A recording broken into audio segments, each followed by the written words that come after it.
National income के अंदर तीन method, income method, production method और एक्सपेंडिचर मेथड, ये तीन मेथड का डिस्कशन करना था हम लोगों को।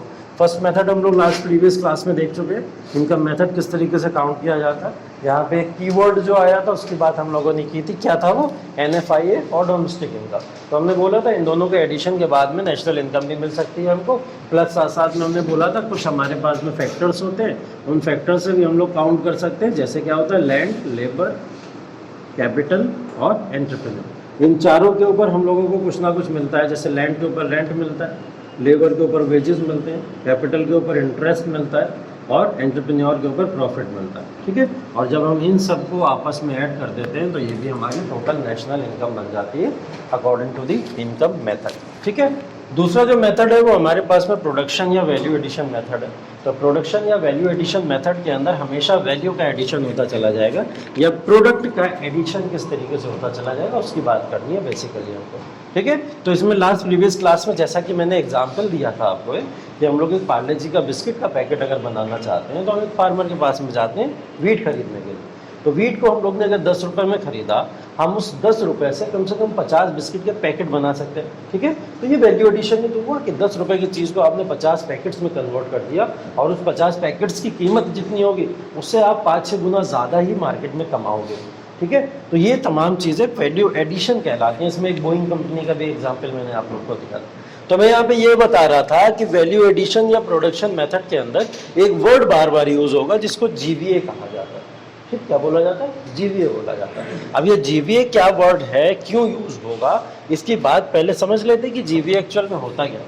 तो मैंने GDP आपको बता रखा है, gross domestic product. Gross domestic product हमेशा जो भी पूरी कंट्री है, हमारी इकोनॉमी है, उसकी क्या जज करता है, ग्रोथ को जज करता है।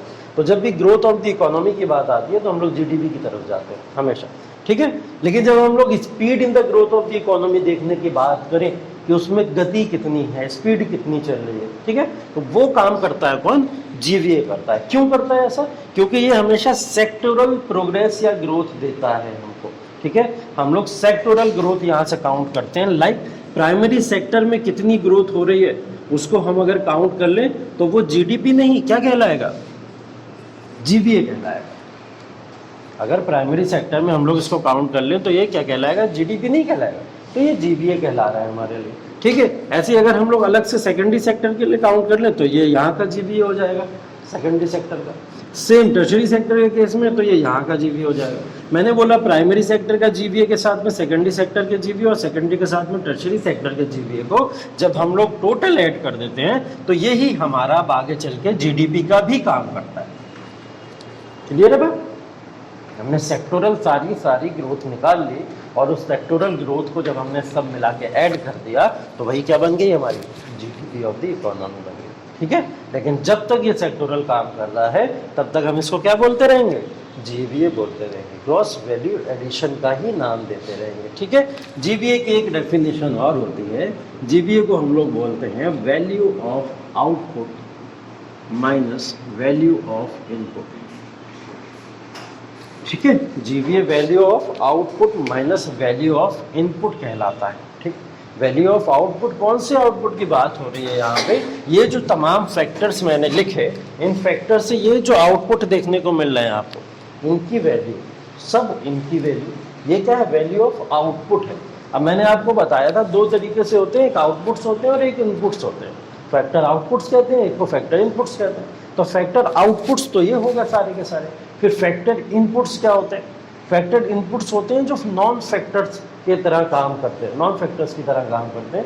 अब उसके अंदर क्या होता है, सारे रॉ मटेरियल्स आ जाते हैं, जितने भी other type of raw materials आते हैं, जिसको भी हम लोग कह सकते हैं, जितने भी रॉ मटेरियल, आप इन सब चीज़ों को छोड़ दीजिए, इसके अलावा जो भी रॉ मटेरियल्स आएंगे वो सब पार्ट किसका हो जाएंगे, वैल्यू ऑफ इनपुट का पार्ट होगा। तो इन्होंने बोला कि इन सब को टोटल करके आप उस रॉ मटेरियल्स के पार्ट को घटा दीजिए तो आपको क्या दे देगा, ये GVA दे देगा।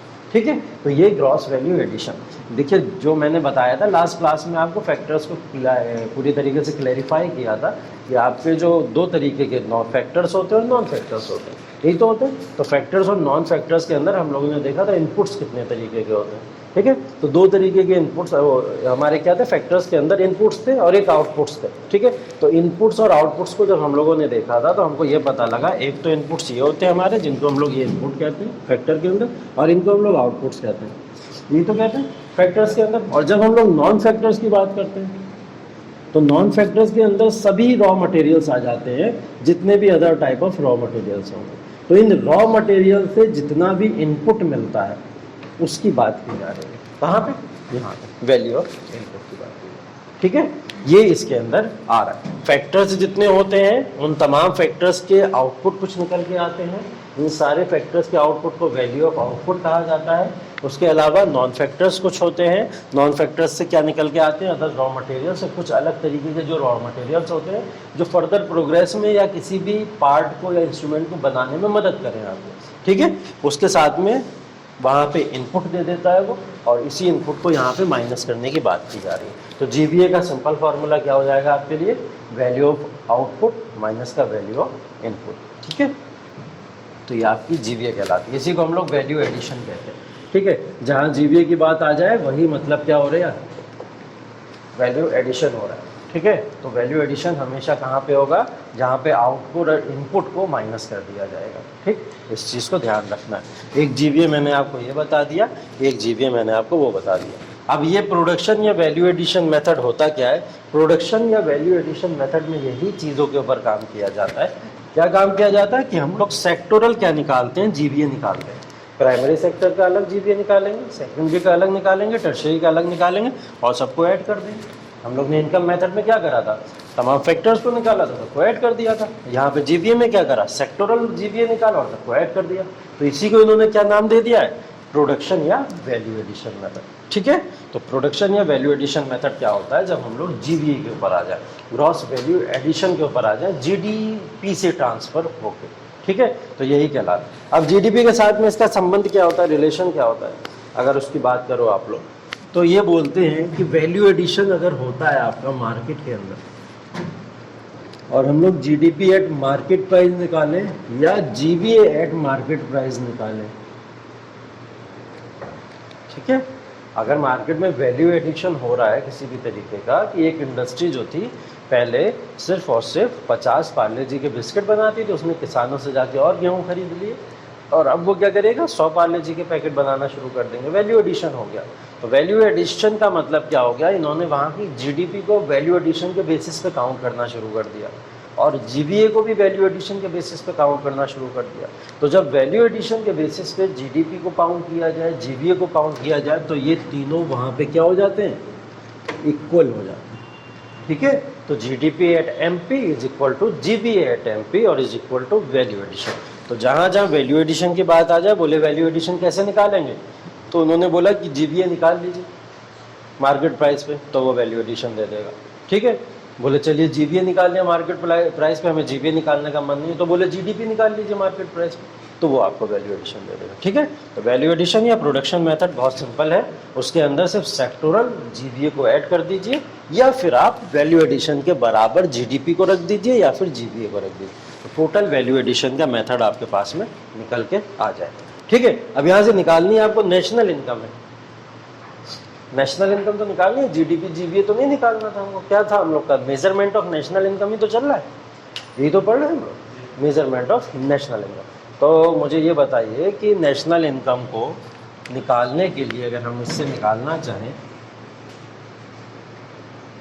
तो ये जीडीपी का क्या रोल होता है नेशनल इनकम को निकालने के लिए, क्या रोल होता है नेशनल इनकम को निकालने के लिए जीडीपी का।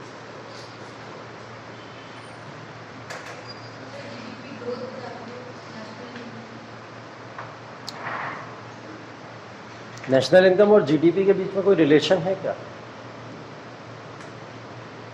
कोई रिलेशन है नेशनल इनकम और जीडीपी? हाँ हाँ हाँ, बताओ बताओ बताओ, क्या करें, जीडीपी से एनएनपी, जीडीपी से जीडीपी से जीएनपी कैसे निकलेगा, डोमेस्टिक और नेट को चेंज करके, नेशनल को चेंज करके, हाँ डोमेस्टिक नेशनल, हाँ ग्रॉस से नेट को चेंज करें। तो ये जीडीपी मतलब ये रिलेशन आप कहना चाह रहे हो कि जो जीएनपी होता है वो इज इक्वल टू होता है जीडीपी माइनस क्या, हाँ, माइनस या प्लस, क्या प्लस होगा, एनएफआई है, तो वो जीएनपी दे देगा हमारा। मैंने आपको नेशनल और डोमेस्टिक में रिलेशन बताया था ना, मैंने बोला था ना नेशनल इज इक्वल टू क्या होता है, domestic plus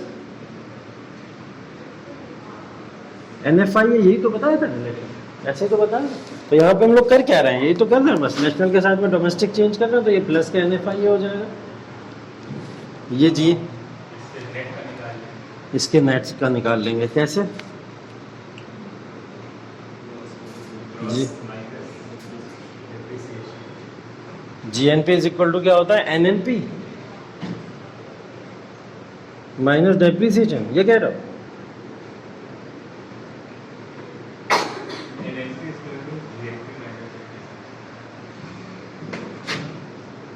NNP is equal to GNP minus depreciation, यही होता है,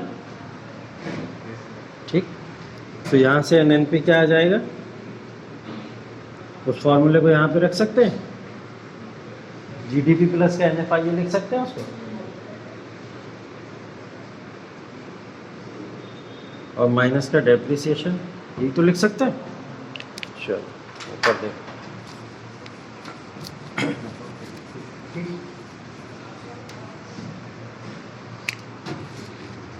एनएनपी इज इक्वल टू क्या लिखा हुआ है, जीडीपी प्लस एनएफआईए और माइनस का डेप्रिसिएशन, यही तो लिखा हुआ है। अब ये एनएनपी एट फैक्टर कॉस्ट या मार्केट प्राइस, जो मार्केट प्राइस पे काउंट किया जाता है पहले फैक्टर कॉस्ट पे, यही तो नेशनल इनकम होती है।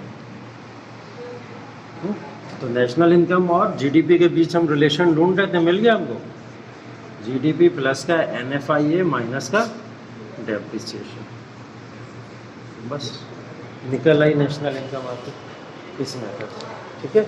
अगर प्रोडक्शन मेथड से काउंट करना शुरू करेंगे, इसको देख लो, फिर से एक बार देख लो, ये प्रोडक्शन या वैल्यू एडिशन मेथड की बातें करेंगे। पहला काम तो हमको क्या करना है, सारे सेक्टर्स को जीबीए के अकॉर्डिंग ऐड कर देना, ठीक है। जीबीए के अकॉर्डिंग ऐड करेंगे तो प्रोडक्शन मेथड से हमको क्या मिल जाएगा, यहाँ की हमको टोटल वैल्यू एडिशन पता लग जाएगा। वैल्यू एडिशन पता करने के लिए हमने ये काम कर लिया, जीबीए निकाल लिया, लेकिन हमको नेशनल इनकम चाहिए थी, एस्टिमेशन या मेजरमेंट ऑफ नेशनल इनकम का करना है। नेशनल इनकम को निकालने के लिए हम लोग क्या करेंगे, जीडीपी के साथ में रिलेशन देखेंगे। तो हमको जीडीपी भी तो पता होना चाहिए, इसलिए तो मैंने यहाँ पे ऊपर लिखा कि GDP equal to MP equal to value addition और equal to GBA market price. तो आपने जीबीए मार्केट प्राइस को निकाल लिया, ठीक है। अब वैल्यू एडिशन के हिसाब से अब जीडीपी मार्केट प्राइस को भी निकाल लो। वो कैसे निकालोगे, नेशनल इनकम के साथ में। तो हमने बोला नेशनल इनकम का जीडीपी के साथ में रिलेशन ढूंढ लेते हैं, क्या रिलेशन होगा।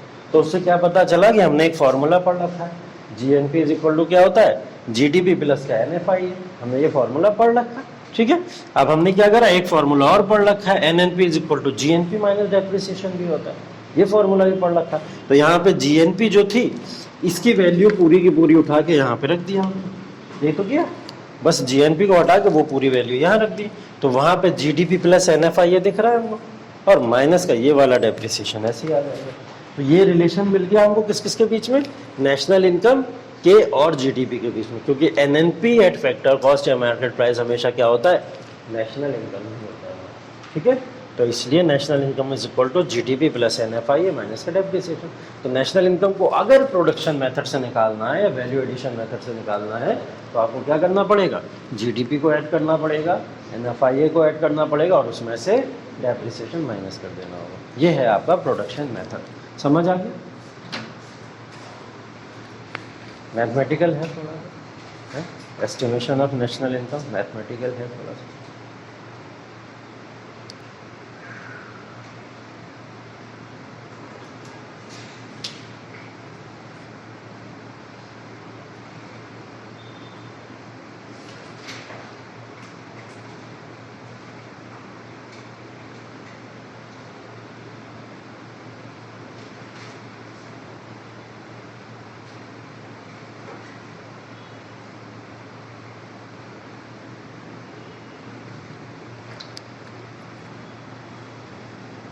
तीसरा देखिए एक्सपेंडिचर मेथड।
एक्सपेंडिचर मेथड के अंदर तीन तरीके की इंडस्ट्रीज़ या कंपनीज काम करती हैं बेसिकली।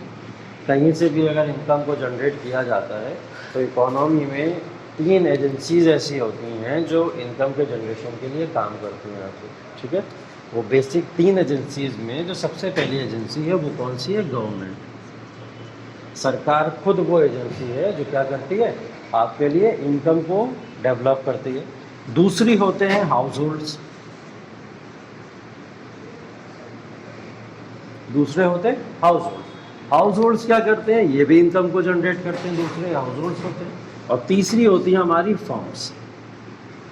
तो बोला जाता है कि तीन एजेंसीज हमारी इकोनॉमी में ऐसी हैं जो क्या करती हैं? हमेशा एक सर्कुलेशन जो इकोनॉमी के अंदर इनकम का है उसको जनरेट करके रखती हैं। कौन कौन? गवर्नमेंट, हाउस होल्ड और फर्म। ऐसा ही है, ठीक है।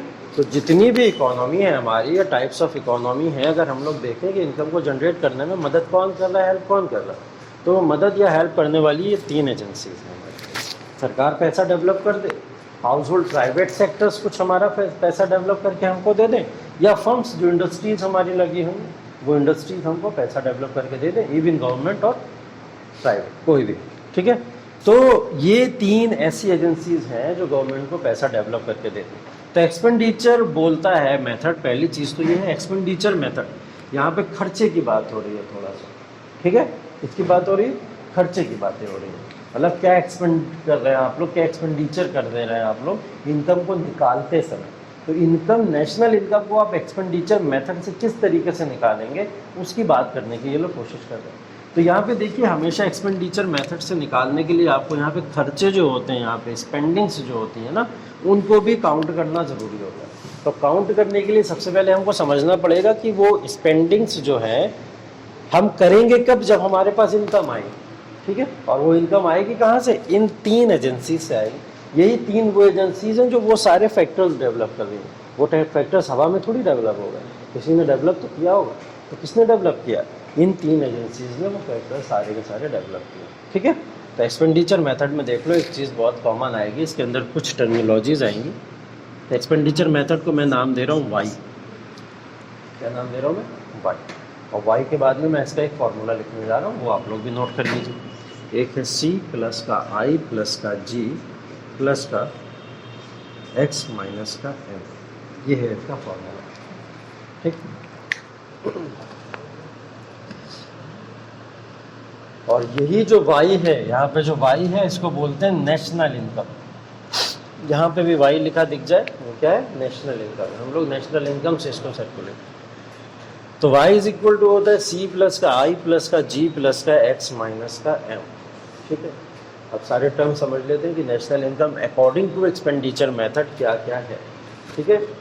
तो ये पहली चीज़ तो बोल रहे हैं, देखो यहाँ पे जब एक्सपेंडिचर मेथड है तो एक्सपेंडिचर मेथड को ही हम लोग को काउंट करना है। तो इन्होंने सी को बोला, सी को इन्होंने बोला कंजम्पशन ऑफ,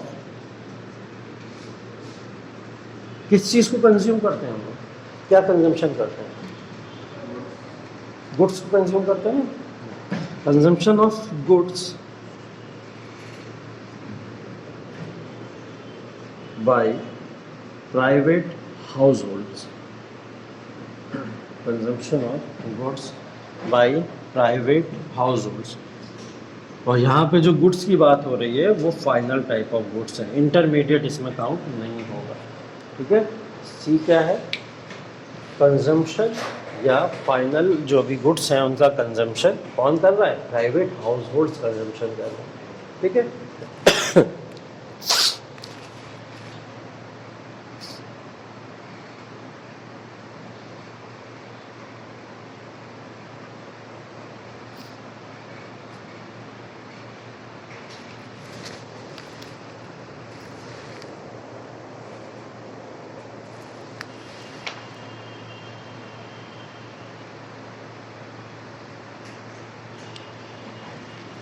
आई क्या है यहाँ पे, आई का मतलब है यहाँ पे इन्वेस्टमेंट,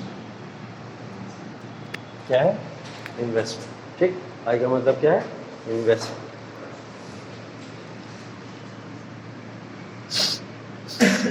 इन्वेस्टमेंट या इन्वेस्टमेंट को आप लोग कह सकते हो कैपिटल फॉर्मेशन भी। जब इन्वेस्टमेंट करते हैं तो कैपिटल फॉर्म होता है, पूंजी बनती है ना इन्वेस्ट करने से, तो पूंजी का बनना आई कहलाएगा, इन्वेस्टमेंट कहलाएगा। ठीक,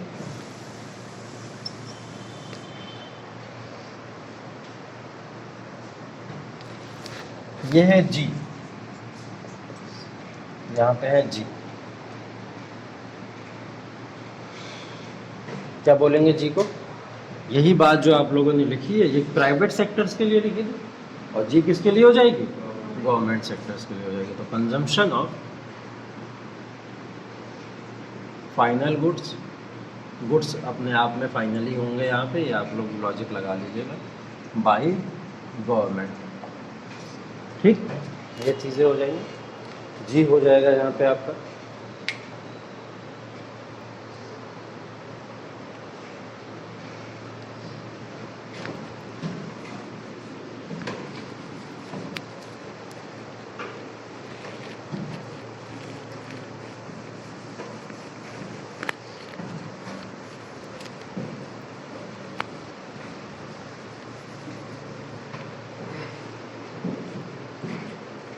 कैमरे में विजिबल है?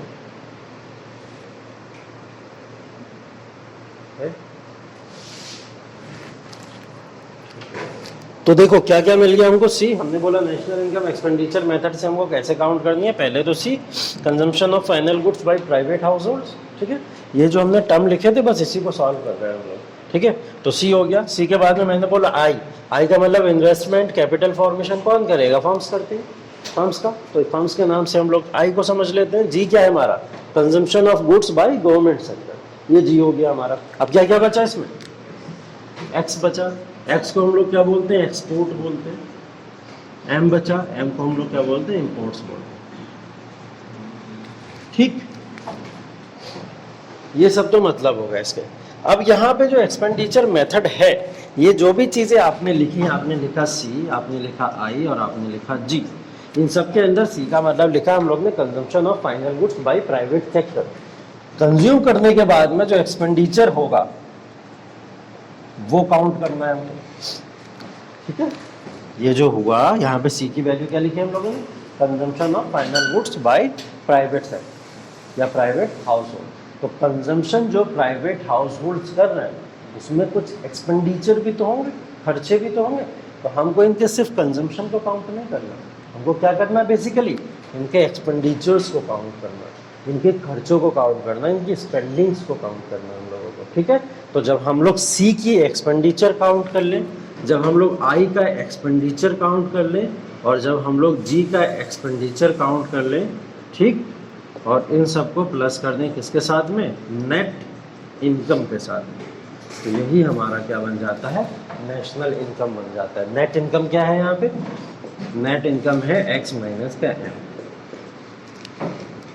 ठीक, नेट इनकम क्या है, एक्स माइनस का एम, क्योंकि हम लोग इसको एक्सपोर्ट माइनस को इम्पोर्ट को क्या बोलेंगे, नेट इनकम बोलेंगे। क्यों बोलेंगे, क्योंकि हम लोग एक्सपोर्ट कर रहे हैं और उसमें से माइनस क्या कर दे रहे हैं, इम्पोर्ट को कर दे रहे हैं, तो जो भी पैसा आएगा वो हमारी इनकम ही तो हुई।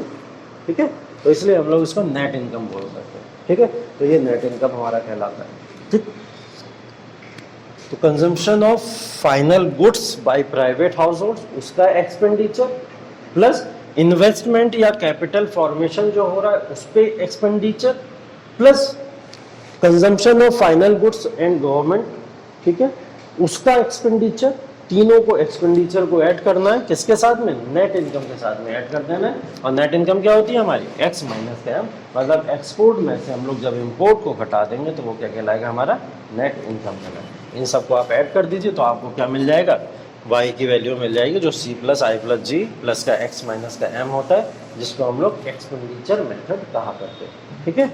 और ये y क्या है, हमारी नेशनल इनकम है। हमको नेशनल इनकम चाहिए तो यहाँ से नेशनल इनकम हमको पता चले, ठीक है।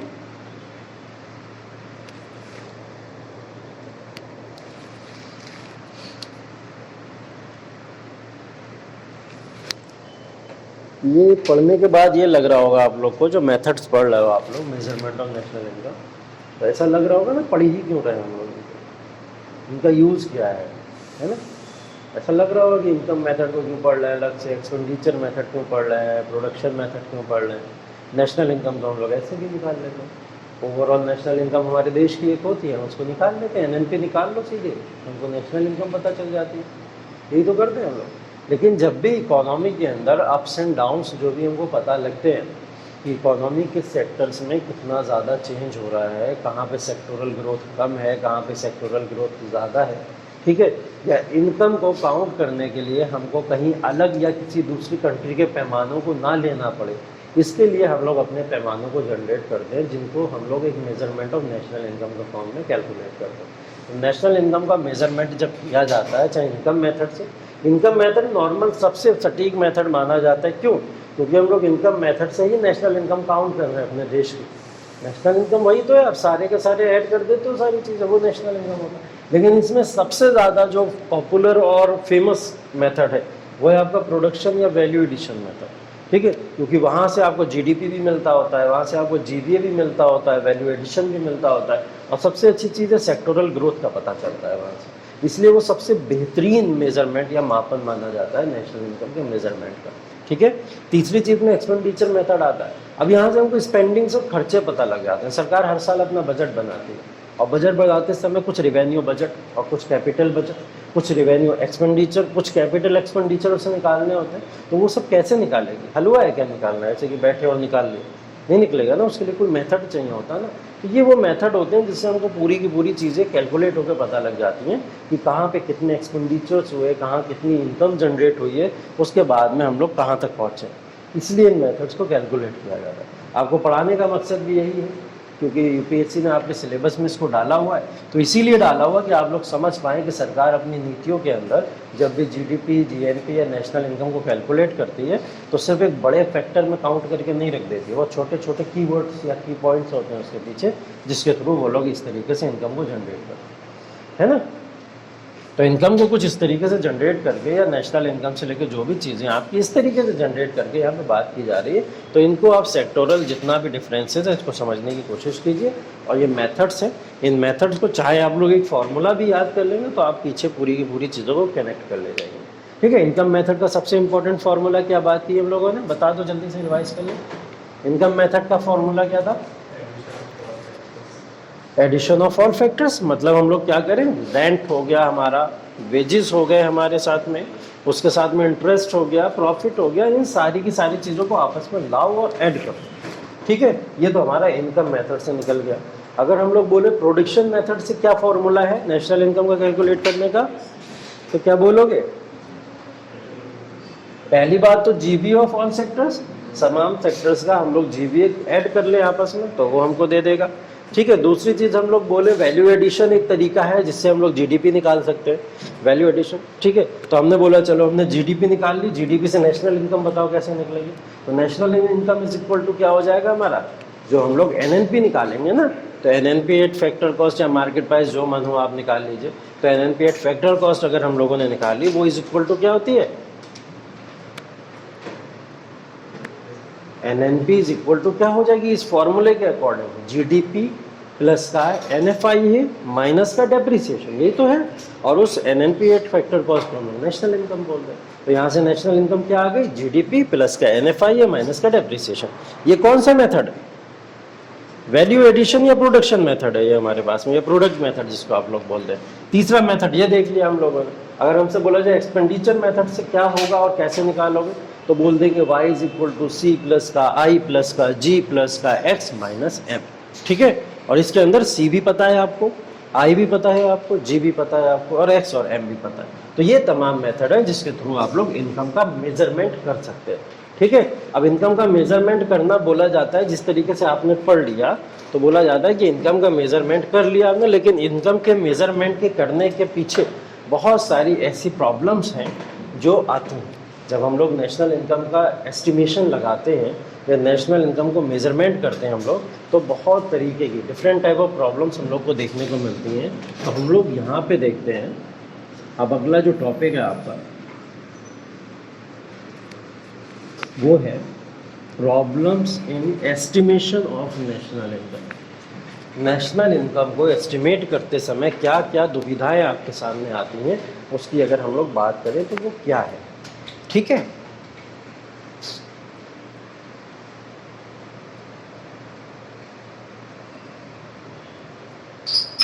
पहली इसके अंदर आप सबसे पहले लेके चलेंगे वो होती है प्रैक्टिकल या स्टैटिस्टिकल बोलते हैं हम लोग उसको। पहली प्रॉब्लम हमारी ये। अब ये प्रॉब्लम जो प्रैक्टिकल या स्टैटिस्टिकल प्रॉब्लम है हमारी, ये प्रॉब्लम जो जनरेट होती है, ये किस तरीके की प्रॉब्लम होती है। बेसिकली ये प्रॉब्लम जो होती है वो अंडर डेवलप्ड कंट्रीज़ के अंदर देखी जाती है। जितनी भी अंडर डेवलप्ड कंट्रीज होती हैं वहाँ की नेशनल इनकम को काउंट करने में ये प्रॉब्लम ज़्यादा आती है। ठीक है, ऐसा नहीं है डेवलपिंग और डेवलप में नहीं आती है, लेकिन सबसे ज़्यादा कहाँ मिलती है देखने को, अंडर डेवलप्ड कंट्रीज़ के अंदर देखने को ऐसा मिला करता है। ठीक है,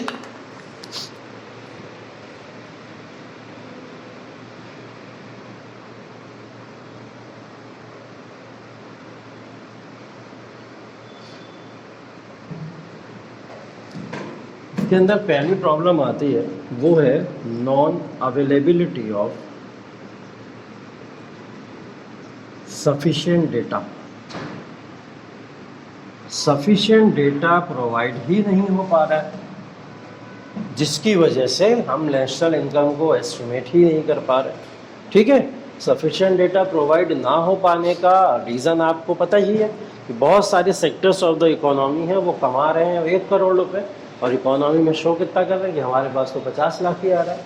क्या कर रहे हैं, इनकम टैक्स बचाने की कोशिश कर रहे हैं वो। ठीक है, या टैक्सेस से बचने के लिए ऐसी कोशिशें करते हैं। तो कभी कभी क्या होता है कि हमको उस तरीके से भी डेटा पूरे फॉर्म में मिल नहीं पाता, पहला रीज़न। दूसरा रीज़न क्या होता है, दूसरा रीज़न ये होता है कहीं ना कहीं हमारे यहाँ पे जो भी संस्थाएं हैं, एजेंसीज हैं, ऑर्गेनाइजेशन है, वो अपने वर्क को उस इथिकली फॉर्म में नहीं करते, उस नैतिकता के आधार पर नहीं करते हैं, जिसकी वजह से सफिशिएंट डेटा हमारे पास पहुँच नहीं पाता है, जिससे हमको यहाँ पे नेशनल इनकम नहीं पता लग पाती कि एक्चुअल नेशनल इनकम हमारे लिए क्या है। ठीक है, तो पहला कारण क्या है, हमको सफिशिएंट डेटा नहीं मिल पा रहा, ये एक कारण हो सकता है। ठीक है,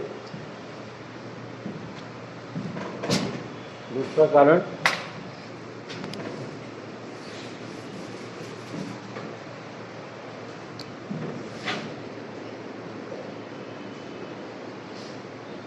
एक्टिविटीज ऑफ अनऑर्गेनाइज्ड सेक्टर।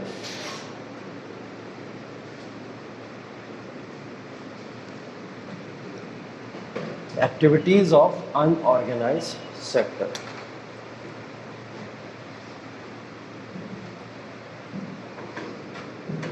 अब ये जो अनऑर्गेनाइज सेक्टर है, 2 तरीके के सेक्टर्स होते हैं ना इकोनॉमी में, एक ऑर्गेनाइज होते हैं और एक अनऑर्गेनाइज होते हैं। सबसे ज़्यादा रोजगार में लोग अनऑर्गेनाइज में ही इन्वॉल्व है, हमको ये बात पता है। ठीक है, तो अनऑर्गेनाइज सेक्टर में अप्रोक्स 83% लोग इसी में इन्वॉल्व होते हैं। एम्प्लॉयमेंट के थ्रू अगर देखा जाए तो सबसे ज़्यादा लोग इसी में इन्वॉल्व हैं, और 83% बहुत बड़ा डेटा है। 17% ही मात्र हमको ऑर्गेनाइज सेक्टर में मिलते हैं। ठीक है, तो वो तो एक अलग टॉपिक है, पढ़ चुके हैं आप लोग। अनऑर्गेनाइज सेक्टर की एक्टिविटीज़ भी प्रॉब्लम क्रिएट कर देती हैं। अनऑर्गेनाइज सेक्टर में कोई फर्म है, इंडस्ट्री है, और वो इंडस्ट्री जो अपना कैश फ्लो दिखा रही है या कैश मनी दिखा रही है, वो कैश मनी दिखाना, मैंने जैसे एक एग्जांपल दिया कि किसी एक फर्म की 1 करोड़ की इनकम है और वो इनकम अपनी 50 लाख की शो कर रहे हैं। क्यों शो कर पा रहे हैं, क्योंकि ये लोग कैश मनी शो करते हैं। अनऑर्गेनाइज सेक्टर के ऊपर ऐसा कंपल्शन तो होता नहीं है कि आप लोग पूरे के पूरे डेटा को क्लीन चिट दो गवर्नमेंट को जाके, नहीं, तो अनऑर्गेनाइज सेक्टर डेटा छुपा भी सकते। तो अनसफिशिएंट डेटा जो इनको मिलता है उसकी वजह से प्रॉब्लम होती। यहीं पे अगर डिजिटल मनी होती तो क्या ये लोग छुपा पाते, सारी की सारी सैलरी का ट्रांजैक्शन डिजिटली अगर किया जाता तो ये छुपा पाते, कुछ नहीं छुपा पाते, सारा का सारा गवर्नमेंट तक पहुंच जाता। तो आपको ये बात अब समझ में आनी चाहिए कि गवर्नमेंट अपनी पूरी के पूरे सिस्टम को डिजिटलाइज्ड क्यों कर रही है, ठीक है, जिससे जो हमारी इकोनॉमी के अंदर तमाम तरीके की प्रॉब्लम्स आती हैं वो क्लीन हमको देखने को मिल सके, एक ट्रांसपेरेंसी आ सके, ठीक है। तो ये प्रॉब्लम हो जाती है। तो अनऑर्गेनाइज सेक्टर्स की भी एक्टिविटीज़ हमको परेशान करती हैं। दूसरा कारण ये होता है, ये प्रैक्टिकल एस्पेक्ट है आपका। तीसरा क्या होता है, यही चीज़ें आगे चल के जब ऐसे पैसे को छुपाया जाता है तो ये पैसे छुपाते छुपाते छुपाते किसका फॉर्म बन जाते हैं, ब्लैक मनी का फॉर्म बन जाते हैं। तीसरा सबसे बड़ा कारण ब्लैक मनी है, वो प्रैक्टिकल एस्पेक्ट है जिसकी वजह से नेशनल इनकम की एक्चुअल वैल्यू काउंट नहीं हो पाती है। ब्लैक मनी का मतलब क्या होता है, बेसिकली अनकाउंटेड मनी है ना, ये पैसा काउंट ही नहीं हो पा रहा है ना, तो फिर नेशनल इनकम में कैसे जुड़ेगा, तो ये पैसा काउंट ही नहीं हो पाता। तो एक तो ये हो गया।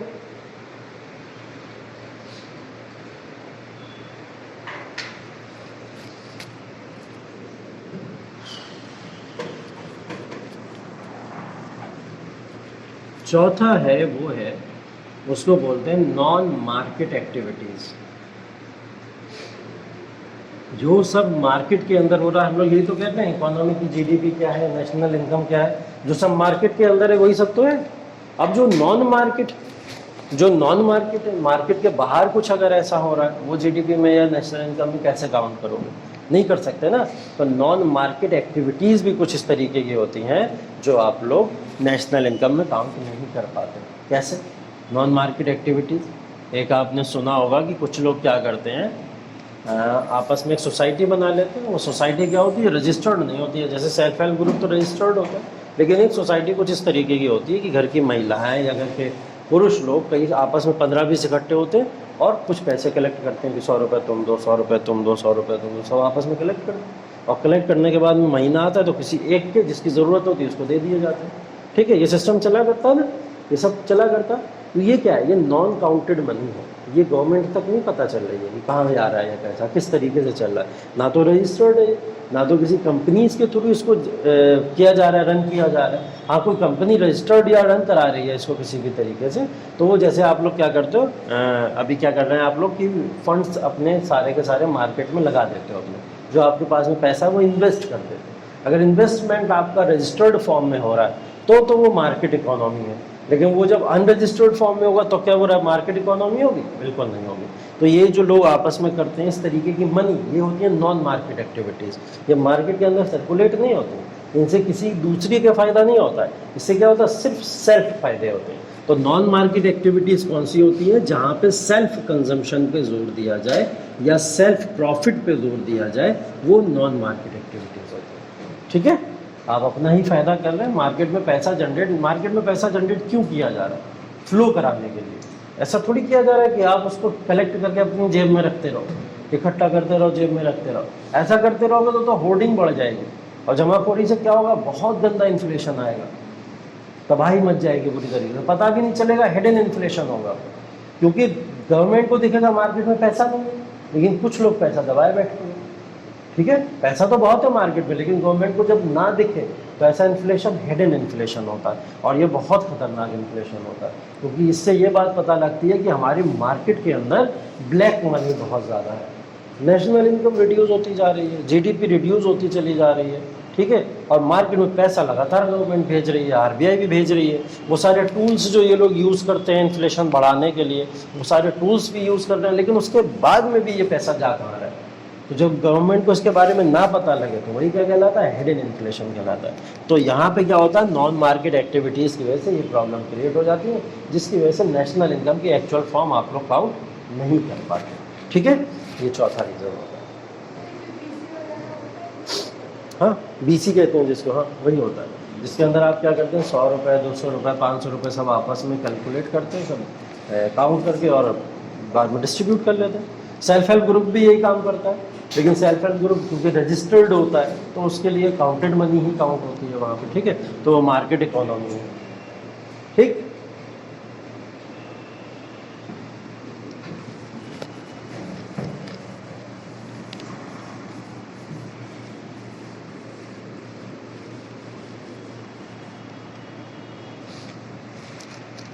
दूसरे तरीके के प्रॉब्लम्स है वो है कॉन्सेप्चुअल प्रॉब्लम्स।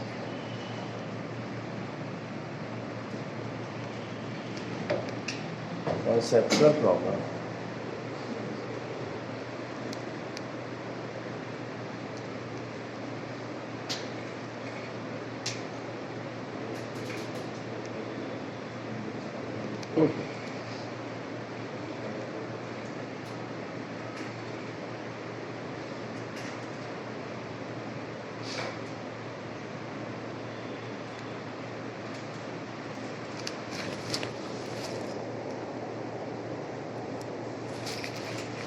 ठीक है, ये कॉन्सेप्चुअल प्रॉब्लम्स थोड़े बड़े प्रॉब्लम्स होते हैं। ठीक है, ये सब गवर्नमेंट की नज़रों में भी है और गवर्नमेंट इसको देख भी रही है, गवर्नमेंट इसको जान भी रही है और गवर्नमेंट इसी के आधार पे नेशनल इनकम भी निकाल रही है, जीडीपी भी निकाल रही है। लेकिन कॉन्सेप्चुअल प्रॉब्लम्स जनरेट हो जाती हैं, वो जनरेट हो जाती हैं इकोनॉमिस्ट के आपस के डिस्प्यूट्स की वजह से या कंट्री या नेशंस के आपस के डिस्प्यूट्स की वजह से ये प्रॉब्लम वैसे डेवलप होती है। ठीक है, ये तो पब्लिक ने डेवलप कर दी, ऑडियंस डेवलप कर रही है हिडन वे में, ये गवर्नमेंट ही डेवलप कर दे रही है। मतलब जो एजेंसीज हैं गवर्नमेंट की जो हमारी नेशनल इनकम निकाल के दे रही हैं, जीडीपी निकाल के दे रही हैं, वो कंफ्यूज है या इकोनॉमिस्ट कंफ्यूज है, उस वजह से ये कॉन्सेप्चुअल प्रॉब्लम क्रिएट हो रही है। जैसे सबसे पहला पॉइंट इसके अंदर यहाँ कंफ्यूजन आज तक बहुत बड़ा है कि what should be included in national income and what should not. है ये कंफ्यूजन कि नहीं है?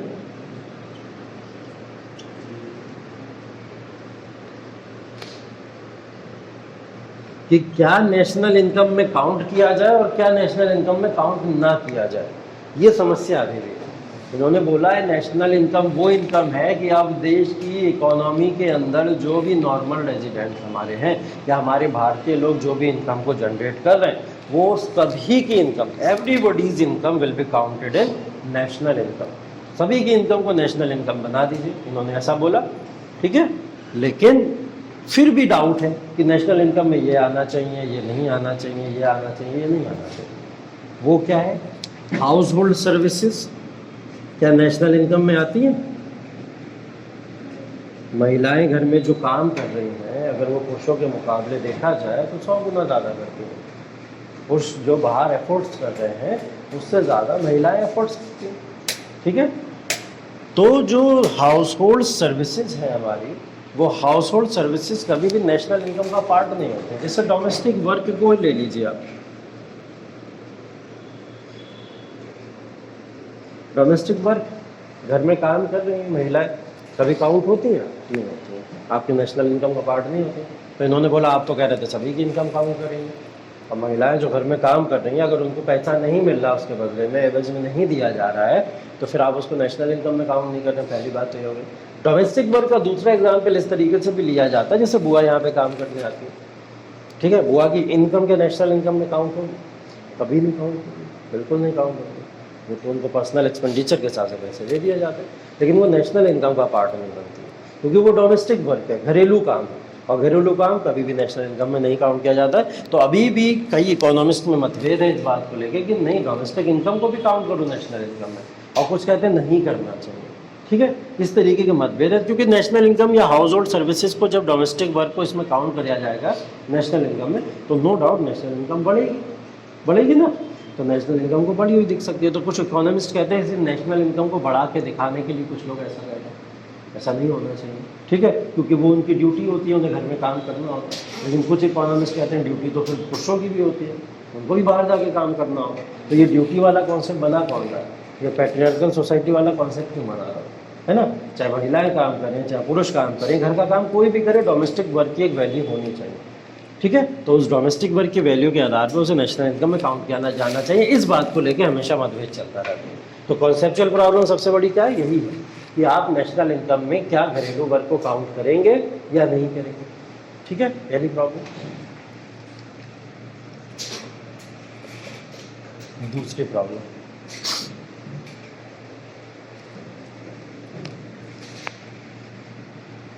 प्रॉब्लम, है what methodologies should be used to count national income। National income को काउंट करने के लिए आपको कौन सी मेथडोलॉजी को यूज़ करना चाहिए, इसको लेके भी बवाल चलता रहता है। ठीक है, कैसा बवाल चलता रहता है,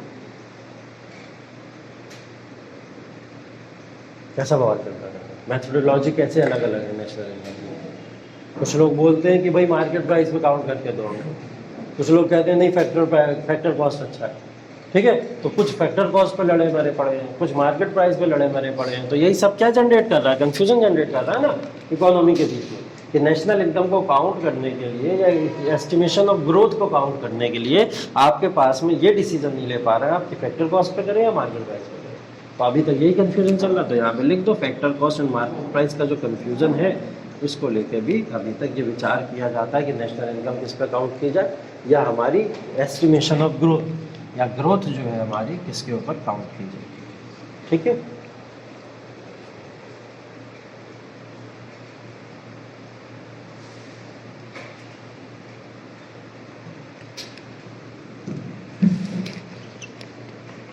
तीसरी प्रॉब्लम है यूज़ ऑफ डेटा सोर्सेज। जिन डेटा सोर्सेज को हम लोग यूज़ करते हैं क्या वो भरोसे करने लायक है या नहीं, ये क्वेश्चन भी उठता है।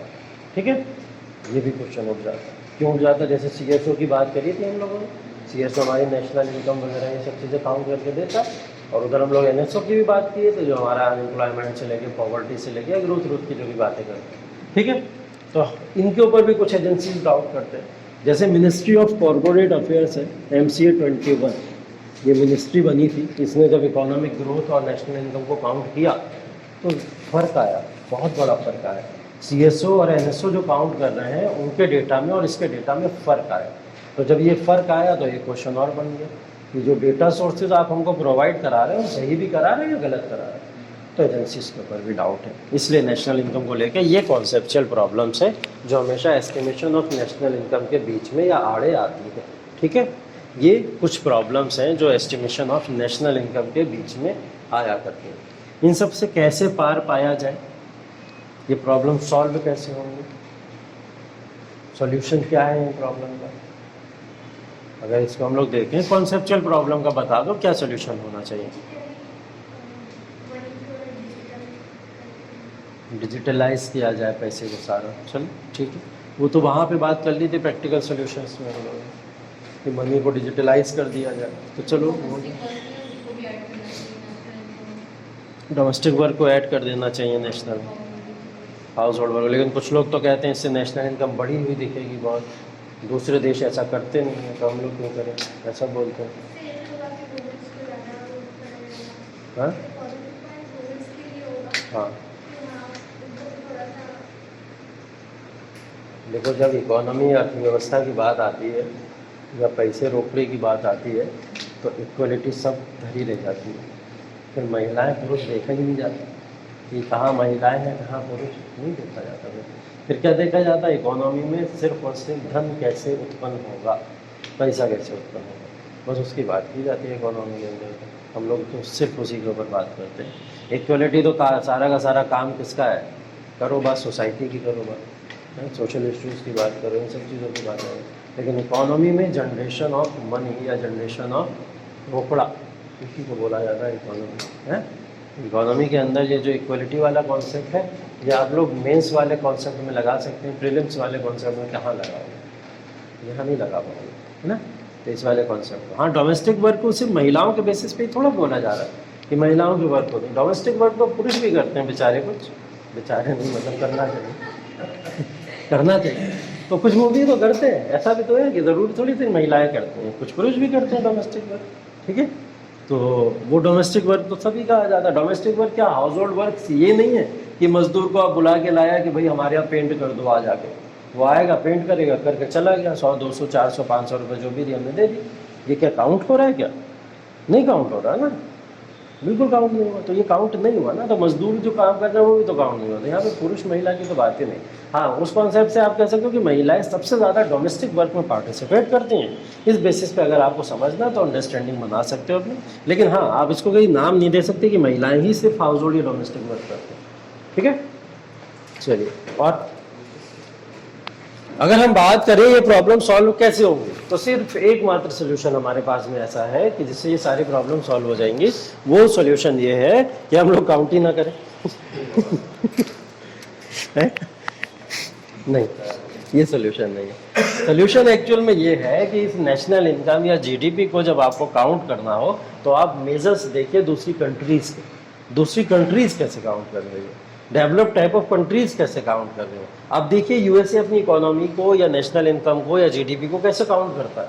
आप देखिए जापान कैसे काउंट करता है, इटली, फ्रांस, जर्मनी, यूके, ये सब लोग कैसे काउंट कर रहे हैं अपनी नेशनल इनकम। तो जिस तरीके से ये लोग नेशनल इनकम को काउंट कर रहे हैं, तो इंटरनेशनल स्टैंडर्ड सबका सेम होना चाहिए नेशनल इनकम को या जीडीपी को काउंट करने के लिए, तब जाके ये तमाम प्रॉब्लम सॉल्व हो जाएंगे। सेक्टोरल ग्रोथ अलग होगी ना, देश की ग्रोथ तो नापने का एक पैमाना होगा ना, सबका सबका एक मेजरमेंट, एक स्केल होगा ना कि हम लोग नेशनल इनकम काउंट करें। हाँ बिल्कुल बनी होगी वो। अब देखो, यूएसए अगर अपनी नेशनल इनकम काउंट करेगा तो यूएसए अपनी नेशनल इनकम को काउंट करने के लिए क्या करेगा। पहली चीज़ तो ये है, यूएसए अपनी नेशनल इनकम को काउंट करने के लिए जितनी भी टाइप्स ऑफ इकोनॉमी है हमारी, ठीक है, जैसे टाइप्स ऑफ सेक्टर्स हैं, अगर यूएसए के अंदर कुछ सेक्टर्स हैं, प्राइमरी सेक्टर, सेकेंडरी सेक्टर, उन सबको ऐड ही तो करके निकाल लेगा नेशनल इनकम। या जीडीपी को काउंट करना होगा तो ऐसे ही तो निकालेगा, कुछ अलग तो मेजर्स लाएगा नहीं उसके अंदर, ठीक है। तो यूएसए भी अगर डोमेस्टिक वर्क या हाउस होल्ड सर्विसेज को काउंट नहीं करता तो इंडिया को भी नहीं करना चाहिए, दूसरे देशों को भी नहीं करना चाहिए। ऐसा सिर्फ यूएसए की बात नहीं कर रहा हूँ, ये सारी कंट्रीज को बैठ के एक डिसीजन लेना चाहिए कि आप अपनी नेशनल इनकम ऐसे ऐसे मेजर्स पे काउंट करेंगे, आप अपने जीडीपी ऐसे मेजर्स पे काउंट करेंगे, तो सबके स्टैंडर्ड्स या इंटरनेशनल स्टैंडर्ड या अंतर्राष्ट्रीय मानक बराबर हो जाएंगे, तो उसके बेसिस पे नेशनल इनकम या जीडीपी निकालना आसान हो जाएगा और आपसी मतभेद खत्म हो जाएगा। क्यों? अगर ये बोलेंगे भी कि नहीं डोमेस्टिक वर्क पे करो, तो आप बोल देना कि इंटरनेशनल मानक ही यही, हम क्या करें, नहीं कर सकते, तो ये क्या होगा, एक स्टैंडर्ड सेट हो जाएगा। तो इसका एकमात्र सोल्यूशन यही है कि सभी कंट्री को या इंटरनेशनली सारे नेशंस को एक मानक या एक स्टैंडर्ड अपना लेना चाहिए कि नेशनल इनकम इस तरीके से काउंट की जाएगी और जीडीपी आपकी इस तरीके से काउंट की जाएगी, ठीक है। तो उससे ये कॉन्सेप्चुअल प्रॉब्लम सारी की सारी खत्म हो जाएंगी। और ये जो प्रैक्टिकल या स्टैटिस्टिकल प्रॉब्लम है, इसके अंदर जो भी पैसा हमको नहीं दिख पा रहा है, वो पैसा हमको दिखेगा कैसे, उसके लिए जैसे डिजिटलाइजेशन किया जा रहा है ना, इकोनॉमी के अंदर वो सब चीज़ें की जा रही हैं, उससे इसको सॉल्व किया जा सकता है, ठीक है। तो एस्टिमेशन ऑफ नेशनल इनकम के बाद में ये तमाम सोल्यूशन हमको देखने को मिलेंगे अगर कोई प्रॉब्लम बड़ी आती है हमारे साथ, ठीक है। क्लियर है बात? आगे देखो, अभी मैंने यहाँ पे बोला था कि what should be included in national income and what should not, जैसे हम लोग ने हाउस होल्ड सर्विसेज की बात कर ली, ठीक है। लेकिन कुछ ऐसे आइटम्स भी होते हैं, कुछ ऐसे गुड्स प्रोडक्ट्स भी होते हैं जिससे हम लोग नेशनल इनकम को काउंट नहीं कर सकते, ठीक है, जहाँ पे हम लोग नेशनल इनकम में ऐड नहीं कर सकते उन सारे प्रोडक्ट्स वगैरह को। तो वो कौन सी चीज़ें होती हैं वो आपको पता होना ज़रूरी है, तो वो देख लो यहाँ पे एक बार। ये आता है क्वेश्चंस, प्रीलिम्स में मल्टीपल टाइप्स ऑफ क्वेश्चंस आ चुका है। हेडिंग डालो, items not included in national income, items not included in national income, वो आइटम्स जो नेशनल इनकम में इंक्लूड नहीं किए जाते हैं, कौन कौन से होते हैं, ठीक है।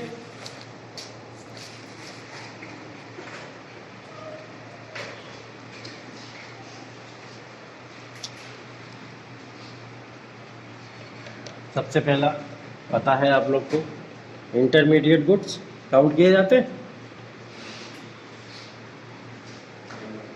नहीं काउंट किए जाते ना, हम लोग तो फाइनल गुड्स काउंट करते हैं बेशक, इंटरमीडिएट गुड्स क्यों नहीं काउंट किए जाते हैं? डबल काउंटिंग से बचने के लिए, क्योंकि हमको डबल काउंटिंग नहीं चाहिए, 2 बार काउंट हो जाएंगे ना फाइनल गुड्स के अंदर, इसलिए हम लोग किसको काउंट नहीं करेंगे, इंटरमीडिएट गुड्स को काउंट नहीं करेंगे नेशनल इनकम के अंदर, ठीक। दूसरी चीज भी आपको बता रखी है, वो क्या है, ट्रांसफर पेमेंट्स। ट्रांसफर पेमेंट्स को भी नेशनल इनकम का पार्ट नहीं माना जाता है, ठीक है।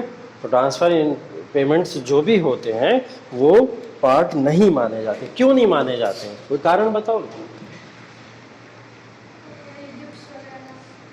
गिफ्ट्स, ग्रांट्स, जो भी चीज़ें होती हैं ये सब ट्रांसफ़र पेमेंट्स ही होती हैं, लेकिन इसको ना मानने के पीछे का कारण पता क्या है? वो कारण है क्योंकि ये लोग यूनिलेटरल टाइप ऑफ पेमेंट्स होते हैं।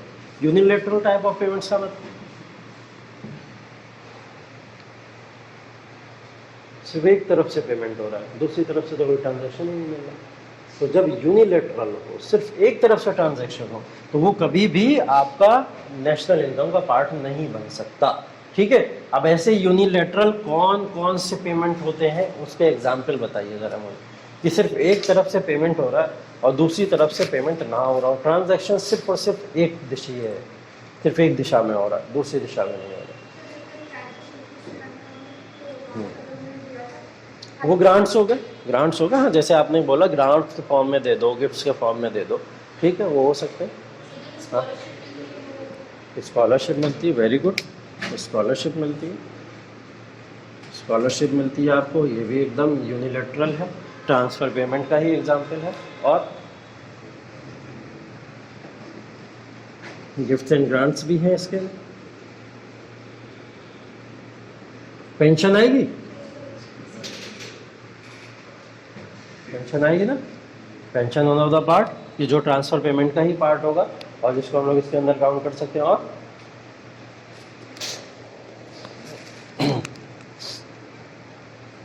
पेंशन दो तरीके की होती है, देखो, एक होती है ओल्ड एज पेंशन और एक होती है रिटायरमेंट पेंशन। दो तरीके की पेंशन होती है, एक होती है ओल्ड एज पेंशन और एक होती है retirement pension. Old age pension जो है ये नेशनल इनकम का पार्ट नहीं है। रिटायरमेंट पेंशन नेशनल इनकम में काउंट होती है, इसको हमेशा याद रखिएगा, ठीक है। क्या याद रखना है? ओल्ड एज पेंशन काउंट नहीं होती है किसमें? नेशनल इनकम में। लेकिन कौन सी काउंट होती है? जब रिटायरमेंट पेंशन की बात आ जाए तो वो काउंट होती है। बस यहीं पे यूपीएससी आपके साथ में गेम खेलता है, वो दे देगा सीधा पेंशन, ठीक है। Pension is totally not counted in national income. ऐसा अगर स्टेटमेंट आ जाए, पेंशन पूरी तरीके से नेशनल इनकम में काउंट नहीं होती है, तो ये स्टेटमेंट गलत है, क्योंकि सिर्फ old age pension national income का पार्ट नहीं होती है, रिटायरमेंट पेंशन उसका पार्ट होती है, ठीक है।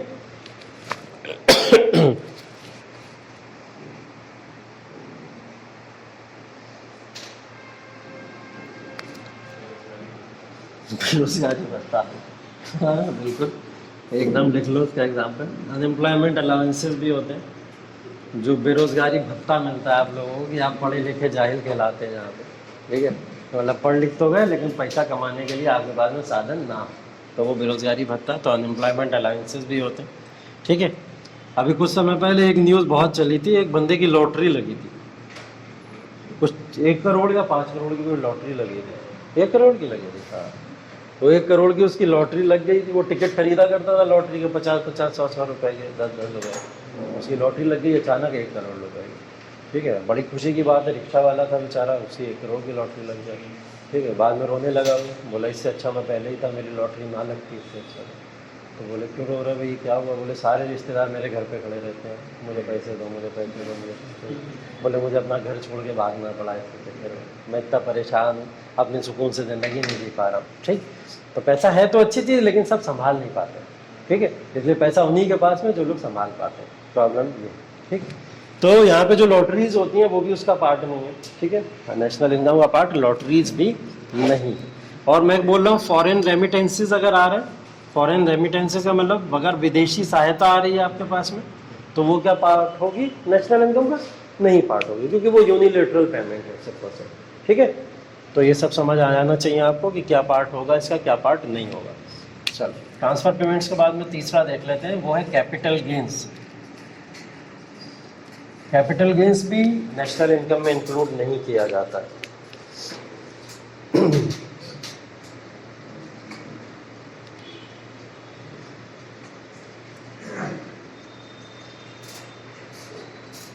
कैपिटल गेंस का मतलब होता है इंक्रीमेंट इन एसेट्स। आप अपने एसेट्स के अंदर जब इंक्रीमेंट करना शुरू कर देते हो, ठीक है, इंक्रीमेंट इन एसेट्स। अब उसके लिए पहले आपको एसेट्स समझा दूँ मैं, एसेट्स क्या होता है।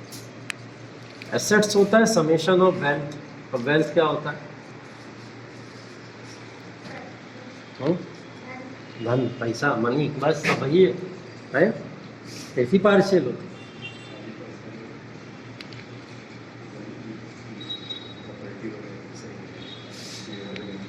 ये कुछ इस तरीके का गोला बना लेते हैं हम लोग। इस गोले के अंदर कुछ चीज़ें काउंट कर लेते हैं, उन सबको ऐड कर देंगे तो समेशन ऑफ वेल्थ कहलाता है हमारा।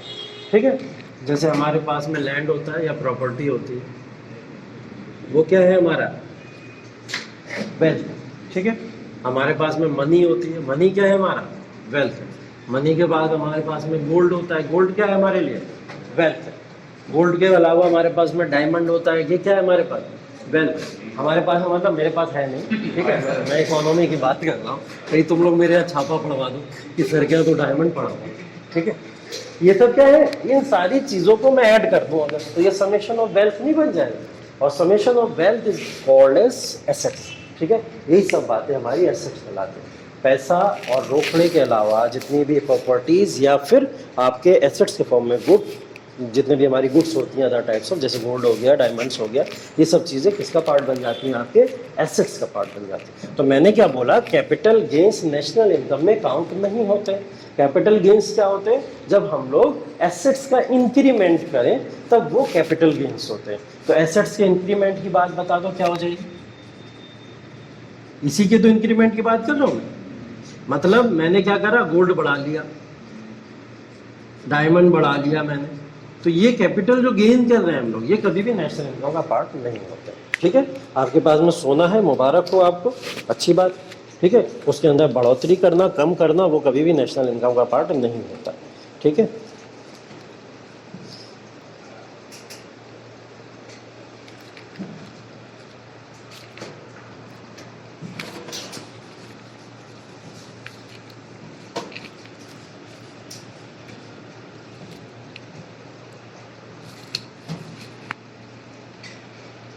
चौथा ही होगा ना? हाँ, sale and purchase of old goods. एक तो ये sale and purchase of old goods, आप पुरानी वस्तुओं की खरीदारी करो, उनको बेचो, वो कभी भी आपका नेशनल इनकम का पार्ट नहीं बनेंगे। क्यों नहीं बनेंगे?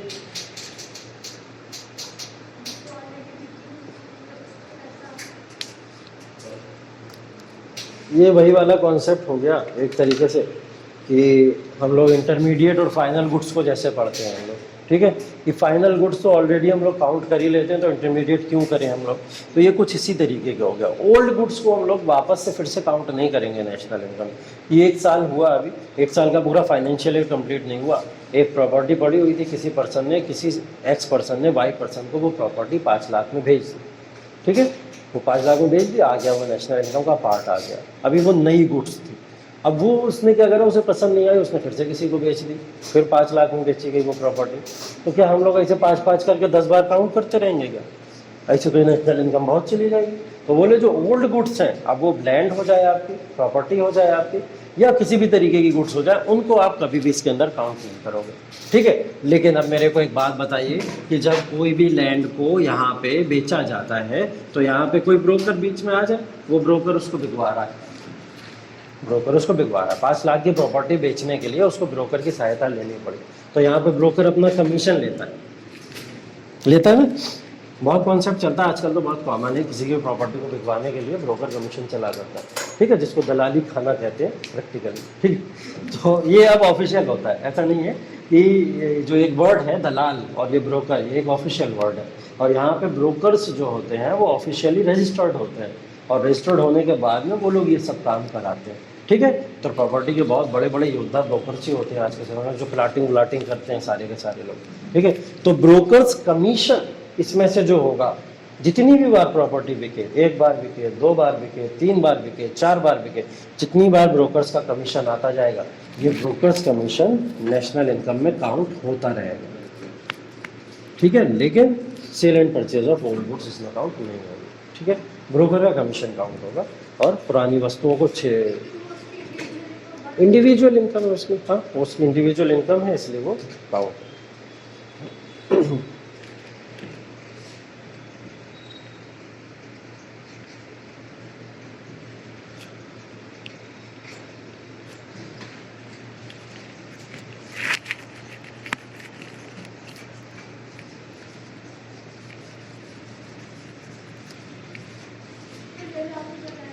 हम्म हम्म हम्म हम्म। नहीं, कुछ भी नहीं। अगर वो पुरानी प्रॉपर्टी है तो उसमें कुछ भी नहीं। वो पर्सनल बेनिफिट्स होते हैं और पर्सनल ट्रांसफर्स होते हैं, तो वो कभी भी काउंट नहीं होते। ठीक है। हाँ बिल्कुल मिली होगी। पहली बार में एक फाइनेंशियल ईयर के एक बार में जो पहली बार खरीदी बेची गई वो काउंट हो जाएगी। लेकिन हाँ उसके बाद अगर उसको करोगे तो काउंट नहीं होगी। ठीक है, इसलिए काउंट नहीं होती। इसलिए ओल्ड गुड्स का मतलब ज़रूरी थोड़ी प्रॉपर्टी हो, और भी वस्तुएं हो सकती हैं। ठीक है। कुछ लोग क्या करते हैं, पुराने गुड्स में क्या है, पुरानी बाइक खरीद लेते हैं, बाइक ज़्यादा खरीद लेते हैं, पुरानी कार खरीद ली, पुरानी बाइक खरीद ली, पुराने इंस्ट्रूमेंट बहुत सारे लोग खरीदा करते हैं, तो वो नेशनल इनकम में काउंट नहीं होता है। काउंट करते ही रहेंगे, उसकी एक कीमत तो मिल ही चुकी है ना, जो ओरिजिनल कीमत थी वो तो मिल ही गई। अब उसको बार बार उसकी कीमतों को ऐड करते रहोगे तो इकोनॉमी इधर से उधर हो सकती है। ठीक है, इसीलिए यहाँ पे नहीं काउंट करते। अगला पार्ट बताओ, ब्लैक मनी काउंट होती है नहीं होती है? अगर मैं बोलूँ लीगल और एक है इलीगल,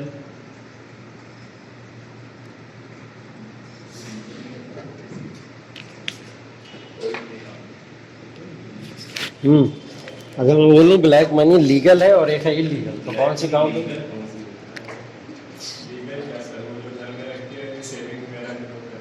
हाँ वो भी काउंट नहीं। हाँ, जिसका सर्कुलेशन नहीं हो रहा ऑब्वियस सी बात है वो काउंट कभी भी नेशनल इनकम में नहीं होगी, जो फ्लो में नहीं है, सर्कुलेशन में नहीं है। पहली बात तो चाहे वो लीगल हो चाहे वो इलीगल हो, black money is black money. ठीक है, तो वो काउंट नहीं होगी। ठीक है, कौन बोलेगा लीगल ब्लैक मनी है तुम्हारे बारे में? हाँ बोले हाँ लीगल में है, लेकिन ठीक है, तो काला धन वो भी लीगल में छुपा के रखते हैं, कौन सी बात होती है? ये तो कुछ है ही। तो ब्लैक मनी कभी भी काउंट नहीं होगी। छठा है हमारा हाउस होल्ड सर्विसेज, जिसके अंदर जैसे डोमेस्टिक वर्क आ जाता है, ये भी काउंट नहीं है।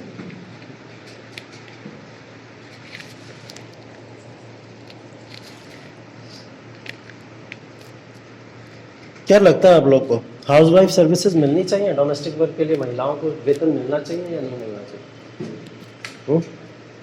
हाँ क्या कहते हो सर्वेश, क्या कहना तुम्हारा? बताओ, मम्मी घर में काम करती हैं, उसके बदले उन्हें वेतन मिलना चाहिए?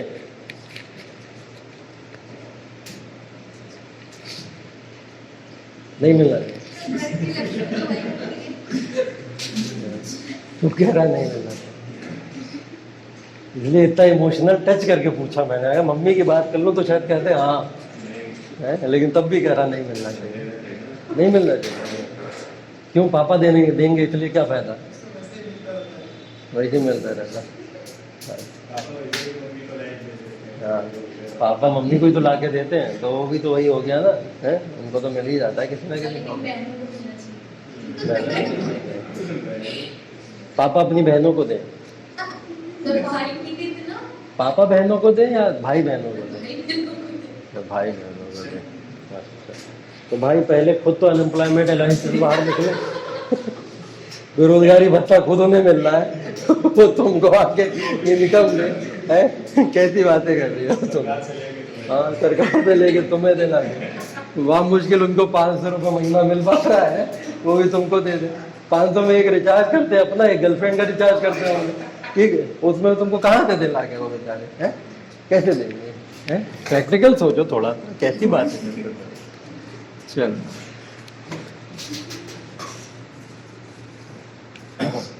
ये हो गया हम लोग का एस्टिमेशन नेशनल इनकम का पूरा, और साथ ही साथ में हम लोग ने प्रॉब्लम्स भी देख ली, और प्रॉब्लम्स के बाद में ये भी देख लिया कि नेशनल इनकम में कौन से आइटम्स इंक्लूड होने चाहिए और कौन से एक्सक्लूड होने चाहिए। ठीक है, अब मैंने एक बात बताई थी आपको, न्यू पैटर्न आया है नेशनल इनकम का। वो न्यू पैटर्न क्या है, 2015 के बाद से बहुत चीज़ें चेंज हुई। जैसे 2015 से पहले हम लोग एक बेस ईयर मानते थे, वो था 2004 और 5। ठीक है, क्या मानते थे? 2004-5। हमने 2015 में बेस ईयर चेंज करा और क्या मान लिया? 2011-12, और तब से 11-12 चल रहा है हमारा। एक तो 15 में एक बहुत बड़ा चेंज ये आया, दूसरा 15 में चेंज आया कि फैक्टर कॉस्ट पर काउंट नहीं करेंगे, अब हम लोग किस पर काउंट करेंगे? मार्केट प्राइस पर काउंट करेंगे। तो गवर्नमेंट ने 2015 में इकोनॉमी को लेकर कुछ बहुत मेजर चेंजेस किए।